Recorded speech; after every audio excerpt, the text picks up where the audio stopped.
Hello, welcome to Washington Talk. I'm Young-Guk Kim. It has been 10 years since North Korean leader Kim Jong-un came to power.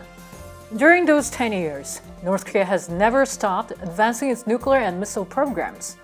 With Pyongyang not responding to the call to resume talks with Washington, the Biden administration has announced its first sanctions designations on North Korea. Today we'll discuss these and more. Joining me is Robert Einhorn, Senior Fellow at Brookings Institution. Ambassador Einhorn served as the U.S. State Department Special Advisor for Non-Proliferation and Arms Control during the Obama administration. Scott Snyder is also with me today. Mr. Snyder is Director of U.S.-Korea Policy at the Council on Foreign Relations. His book, South Korea at the Crossroads, examines the trajectory of South Korean foreign policy. Welcome to the program. Really good to have you both today. Thank you. It's been 10 years since North Korean leader Kim Jong-un assumed control of North Korea following his father's death. Ambassador, what was most distinctive about his 10-year leadership? I think a very important and distinctive feature has been Kim Jong-un as a highly visible public figure. His father, Kim Jong-il, wasn't such a public figure. You rarely saw him. It's interesting how many times we've seen the son. Often, every once in a while, he disappears for a few weeks, and that's a big mystery, and people speculate. But in general, he's been the public face of this regime. Everyone knows what Kim Jong-un looks like. And I think another distinguishing feature has been his surprising maturity. People didn't know what to expect when this young man assumed the reins of power. But he has showed tremendous boldness, self-confidence, ruthlessness in consolidating his power. And I think that surprised many people that he would be so decisive. And of course, key distinguishing feature, and I think people will look back at these 10 years as a time when Kim Jong-un was determined to expand and diversify North Korea's nuclear and missile capabilities. Mm-hmm. Ambassador just mentioned the Kim Jong-un's distinctive feature was visibility and maturity. Mr. Snyder, how would you describe Kim Jong-un's leadership during the past 10 years? What's increasingly impressive to me is that although Kim Jong-un initially started off patterning his rule after his grandfather, the arc of his rule increasingly reminds me of that of his father in the sense that Kim Jong-il, after he got out of famine, pursued an economic reform program that was followed by retrenchment and re-centralization. And I think that we see the same thing under Kim Jong-un, with the difference that following an effort to reform, under Kim Jong-un, we see retrenchment that seems like it might actually bring the country back into famine. Mm-hmm. And Mr. Snyder, just like his father and his grandfather, Kim Jong-un seemed to believe the nuclear capability is an integral part of his power. Do you think it was really so? I think that the nuclear program became an instrument for legitimation under Kim Jong-un that highlights the legacy of his grandfather and his father.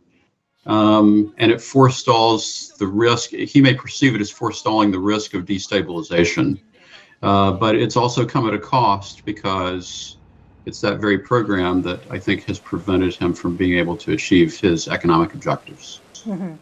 Ambassador, you earlier mentioned that Kim Jong-un was diversifying the country's nuclear and missile programs. Do you think this kind of a pursuit of the weapons, do you think that this make his power more solid?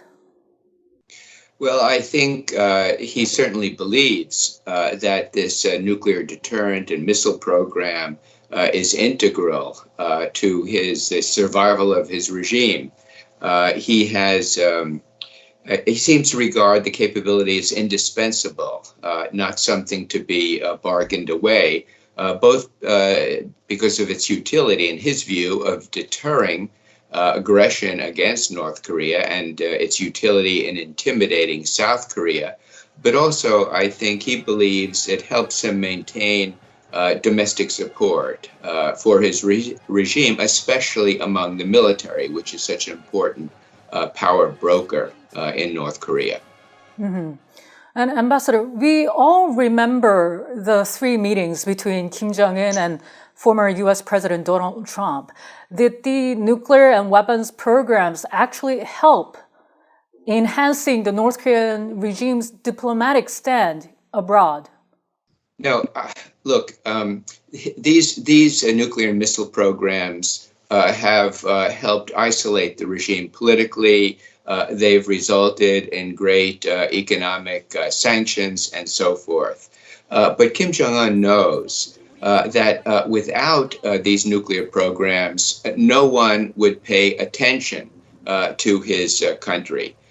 His nuclear and missile programs, I think, have made his country and him personally major players on the world stage. So I think for him it's a mixed bag in terms of the international effects of this program. Mm-hmm.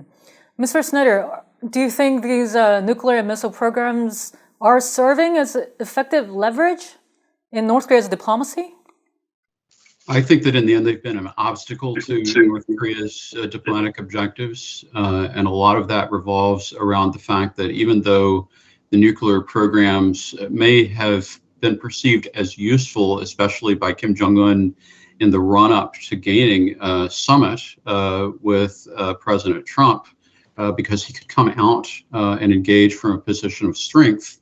If we look at the circumstances that he faces today, we see him as isolated as ever. And the objective that the North Koreans indicated in their 8th Workers' Party Congress back in January of gaining prestige benefits, it simply has not been realized in any sustained fashion. Mm-hmm. And since the Biden administration came into the office, the U.S. has been urging North Korea to engage, saying it is open to talks without conditions. Mr. Snyder, why has not North Korea responded so far?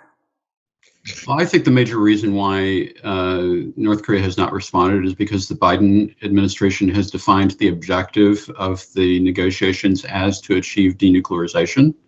And I think that North Korea's objective is to gain the prestige benefits of recognition as a nuclear state.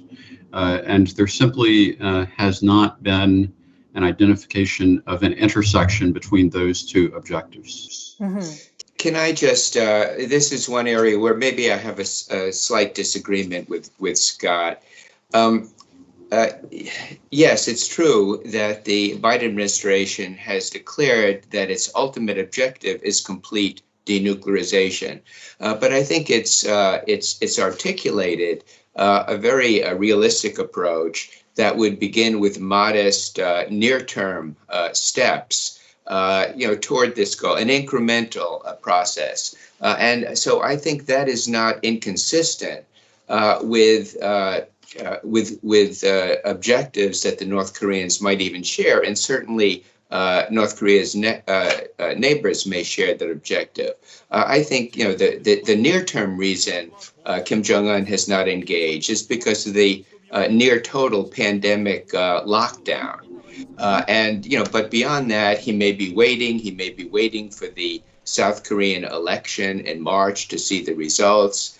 He may well be waiting to make further advances in his nuclear and missile programs, so that if in negotiations he's forced to cap those programs, they will be capped at a high level.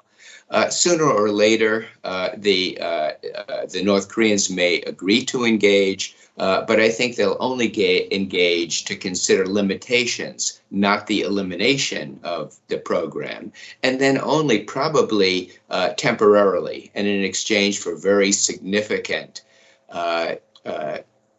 political, economic, and security benefits. Whether he will achieve his objectives, I am doubtful, and it may take quite a while for him to come to the negotiating table. Mm-hmm. Ambassador, just to follow up on your answer, I was wondering, will U.S. officials be willing to talk with North Korea when North Korea is not willing to really give up their weapons? Will they start talks anyways?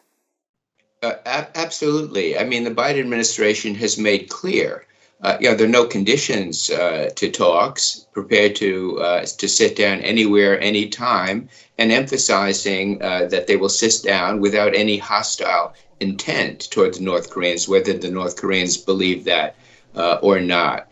I think the Biden team could be a little more explicit about the near-term modest limitations it's prepared to accept. I think China would be quite supportive of this very pragmatic approach to negotiations. Mm-hmm. And Mr. Snyder, do you have anything to add? Well, I would just say that Ambassador Einhorn is a diplomat and I'm an analyst, and I just believe that we are at a stage where both countries are trying to shape the environment of the other country in order to achieve the outcome that they desire from the negotiation process. And as long as both sides are focused more on influencing the external circumstances of the other in order to achieve the objective of the process, rather than actually sitting down and talking, we're probably still going to see continued stalemate. Mm-hmm. And recently, the U.S. has imposed human rights-related sanctions on individuals and entities tied to North Korea. The move is the first sanctions designation on North Korea under the Biden administration. Some watchers say this reflects some of U.S. frustrations toward North Korea, as Pyongyang is not showing its willingness to talk, despite Washington trying to reach out. Ambassador, could this view be right? Look, the Biden administration is very frustrated with the North Korean unwillingness to sit down and talk. But I don't think that's the reason why these sanctions were imposed. The Biden administration has been very clear that it's committed to pursuing the North Korean human rights issue, even as it seeks to engage the North Koreans in talks about the nuclear question. And recent sanctions, I think, are a reflection of this willingness both to sit down and talk about nuclear issues, but also to address North Korea's abuses of human rights. Mm-hmm. Mr. Snyder, do you agree with this view that this designation of sanctions was showing the commitment of the Biden administration on human rights issues?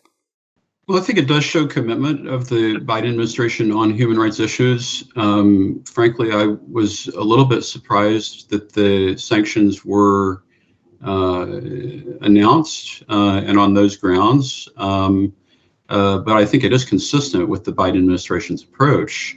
My main concern is that the North Koreans, I think, may be likely to use those designations as a further pretext for not engaging in diplomacy. Can I just ask you why you were surprised? Well, because so far we have not seen any sanctions designations under the Biden administration. This is really the first one. So my impression was that the sanctions focus actually had to some degree been lost in the set of other priorities that the Biden administration has had to deal with. Mm-hmm. Ambassador, will this latest move make North Korea more withdrawn? Well, it's hard to imagine the North Koreans being more withdrawn than they currently are, with their pandemic lockdown and their refusal to sit down and talk. No, I don't think it will have much effect on that. Right. Mr. Snyder, do you agree with that view? Absolutely. The North Koreans have done more to isolate themselves than any externally imposed sanctions could do. And what's really interesting to me on this point is that I think increasingly that Kim Jong-un may have used his COVID response in order to recover some of the losses that he faced after Hanoi. And so what's interesting to me is the pandemic response really as an instrument for consolidating power and control in North Korea through the imposition of this quarantine and through re-centralization of power in North Korea. Right. And meanwhile, South Korean President Moon Jae-in said at a press conference in Australia that the US, South and North Korea, and China have agreed in principle to declare a formal end to the Korean War. Ambassador, does this mean we're closer to officially ending the Korean War? I don't think so. I think there may be less here than meets the eye. Sure, President Moon is strongly committed to this end of war declaration. He believes that it would facilitate engagement and lead to progress on the nuclear issue. But the Biden administration is skeptical. I think the Biden team would be prepared to accept an end of war declaration, but as part of a package that also advances the nuclear issue. I think the Biden team strongly doubts that a standalone declaration would have a positive effect and would bring North Korea to the table. Mr. Snyder, what's your take on what Moon Jae-in is trying to achieve? Well, I agree with Ambassador Einhorn. I think that this is a case where the headline wasn't really supported by the facts of the article. And if you really look at what President Moon said, he basically stated the facts, but I think the headline conveyed maybe the atmosphere surrounding President Moon's hopes. Rather than the actual reality of the circumstances around the end of war declaration. And then there was a news report coming out of South Korea. Former top South Korean diplomat on North Korea, Lee Do-hoon, told foreign journalists in Seoul, he said the end of a war declaration should not come without the denuclearization. Mr. Snyder, he was working for President Moon Jae-in, and he was top negotiator towards the North Korea. What is he saying here?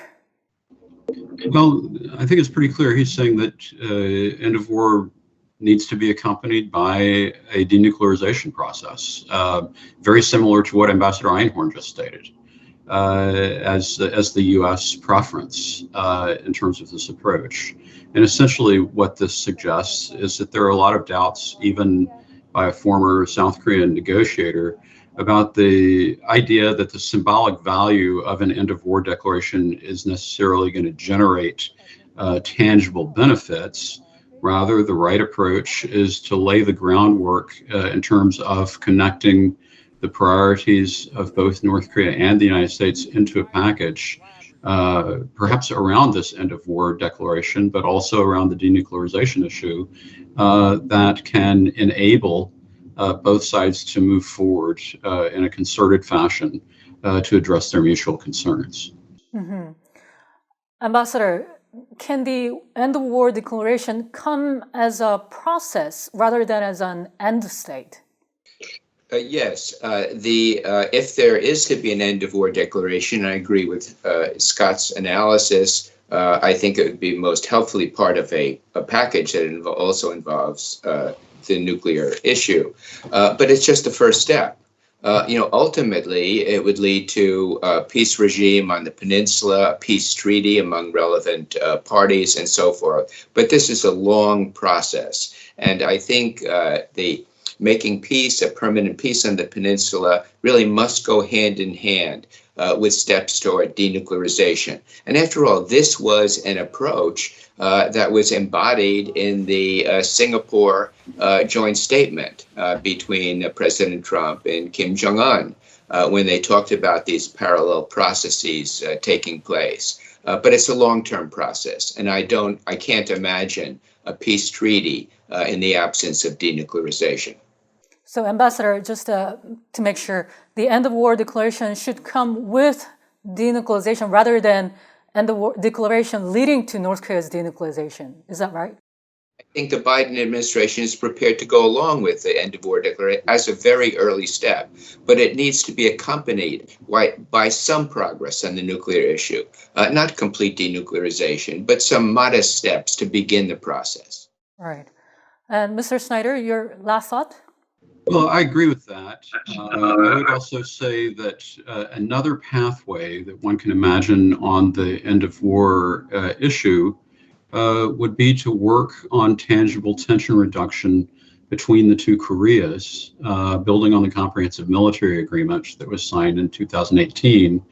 And one thing about that pathway is that it prioritizes conventional over nuclear, but in the end, you can't have a sustainable peace without also dealing with the nuclear component.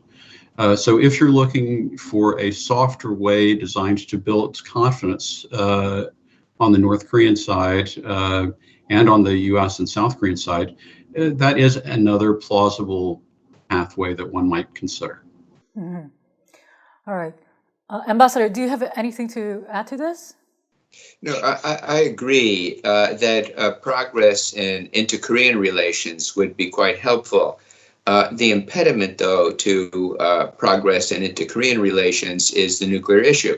There are sanctions in place that inhibit that North-South cooperation, and those sanctions are not going to be reduced until there's progress in the nuclear issue. So, all roads, seem to lead back to the nuclear problem. I believe that if some progress can be made on the nuclear issue, then the United States should relax some of the sanctions that inhibit inter-Korean relations to permit some of those projects to go forward. I think that would be a strong confidence-building measure. This week, the United States named North Korea as a state sponsor of terrorism, keeping North Korea on the list for 5 years since 2017. And for the 17th straight year, the UN General Assembly has adopted a resolution on North Korea's human rights situation, condemning the systematic and gross human rights violations by the regime. Ambassador Einhorn and Mr. Snyder, thank you so much for your time today. Thank you very much. Pleasure to be here. And that does it for this week's Washington Talk from Voice of America. Please join us again next week for more analysis.